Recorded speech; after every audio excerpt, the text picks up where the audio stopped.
Oh. Wala silang science. Ano kasi dun eh, puro mathematics dun eh. Gawa ng engineering student. Tapos, yung math nila, hindi ganun kahirap. Oo. Kasi may quantitative reasoning sila. Puro siya math. Hindi siya ganun kahirap. Kasi 5 lang ang tinetest nila. Filipino and English reasoning. Ay, hindi. Filipino and English proficiency. Tapos, mathematical. Quantitative reasoning. Tapos, abstract, tsaka ano ba isa? Basta more on shapes, patterns yata yun.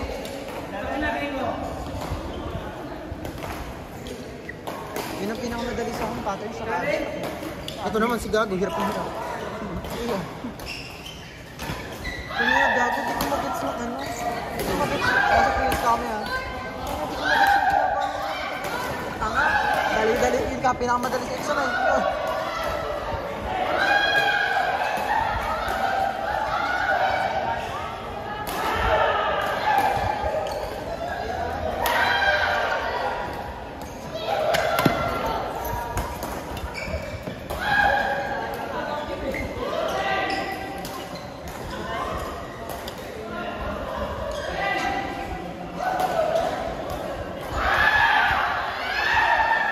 Sabi ko talaga doon, tangina ba't ganun?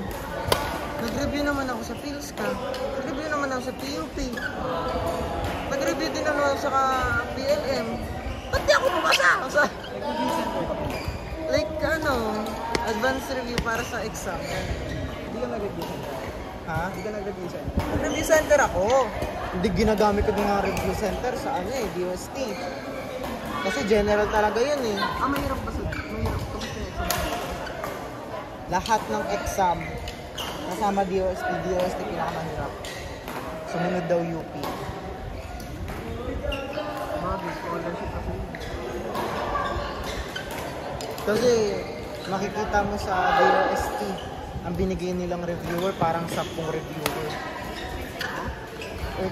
Earth and Life, English, tapos General Science, Biology, tapos merong Mechanical Reasoning. Hanggang ngayon nga, hawak ko eh. Oh. Bago mo lang, bigyan sa akin. Hindi. After ng grade 12 ko. Nagtitake din ako this. Hirap, tangina. Kung gusto mo matapos ka agad, mag-ano ka, aralin mo pa na mag-mental solving sa tangin ng mga math yan. Lalo na sa mechanical. Bawal. Bawal calcu. Ito may pinag-calcu. Imagine mo, math mo, may logarithmic, number, tapos walang calcu. Walang log. Oo, may log, may sine, gano'n. Naiyak ako eh.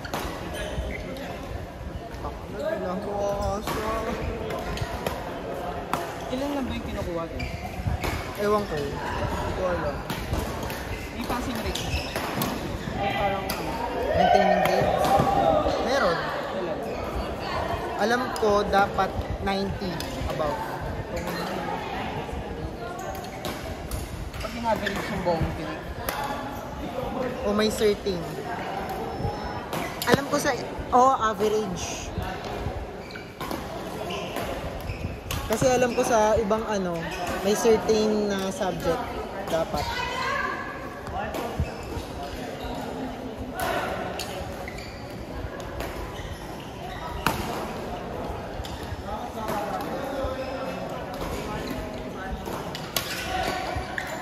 Ang talaga yung laro ko pang babae.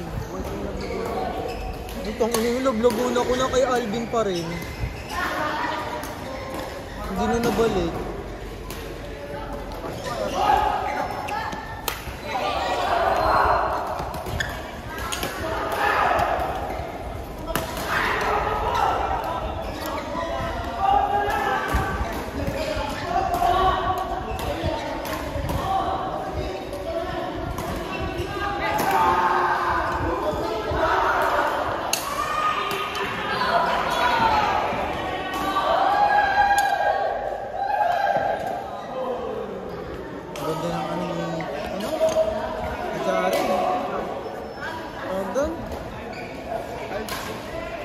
pagka baba.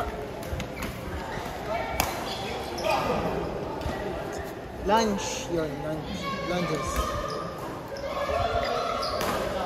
Ganda ng lunch ni ano. Ganun yung gusto ko eh. Imbis na nagdadive ako.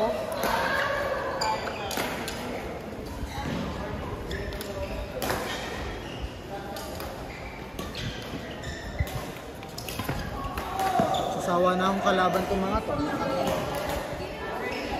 Kailangan ko na ng ibang muka. Uuwi ako.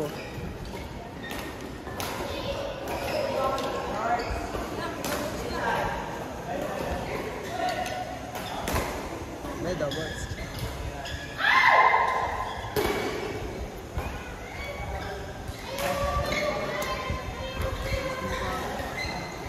Kahit ako, ang sakit ng hita ako. Doon nag-ano kasi ako kahapon, mini training, parang clinic, volleyball.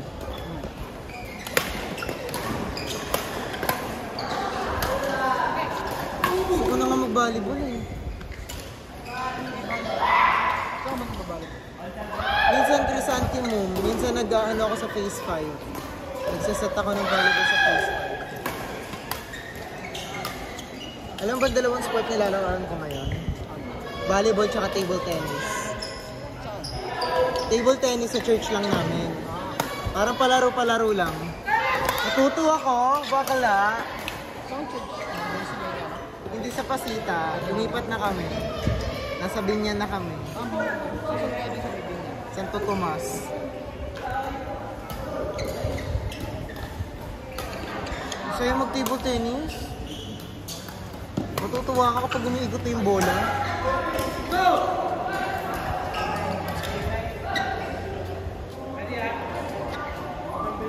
Sabi nga nila sa volleyball, babe, ba't ganun ka pumalo? Bakit? Badminton player kasi. Sorry po ah, hindi po kasi ako registered volleyball player. Kahit si AR, ganun pumalo eh. Asa rin ba? Oo. Volleyball.